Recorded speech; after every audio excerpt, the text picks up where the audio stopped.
ప్రేక్షకులకు నమస్కారం. ADN news TV మనదర్శి మన local channel. ADN news TV ప్రేక్షకులకు నమస్కారం. వార్తలు చదువుతుంది మీ ప్రసన్నారాం.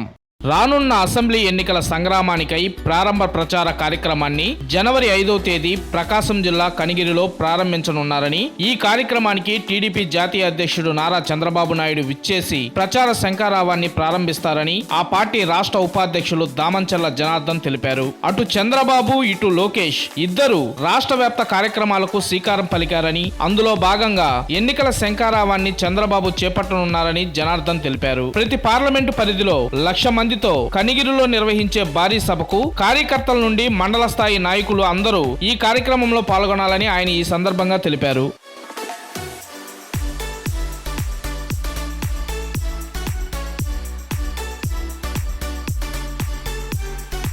లోకేష్ అన్న నాయకత్వం, లోకేష్ మీటింగ్కి స్థలం ఇవ్వనీయకుండా నానా ఇబ్బందులు పెట్టారు. ఆ రోజు కూడా ఎక్కడికక్కడ ప్రజలైతే పెద్ద ఎత్తున వాహనాలు వేసుకుని సొంత వాహనాలతో ట్రాక్టర్లతో 2 రోజులకు 3 రోజులకు మునిపి ఆ వెన్యూకి చేరారు. ఈరోజు ఇక్కడ పెట్టాం, మీటింగ్ పెట్టాం. కేంద్రం ట్రైన్స్ కావాలంటే ఇచ్చారు, రాష్ట్రం మాత్రం ఆర్టీసీ బస్సు ఒకటి ఇవ్వాల.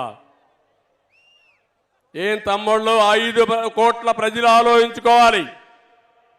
నీ మీటింగ్ పెడితే ప్రైవేట్ బస్సులు ఆర్టీసీ బస్సులు ఇష్టానుసారంగా వాడతారు. అదే ప్రతిపక్షం మీటింగ్ పెడితే మేము డబ్బులు కడతామంటే బస్సులు ఇవ్వనీయకుండా చేశారంటే ఇది ప్రజాస్వామ్యమని మిమ్మల్ని అడుగుతున్నా.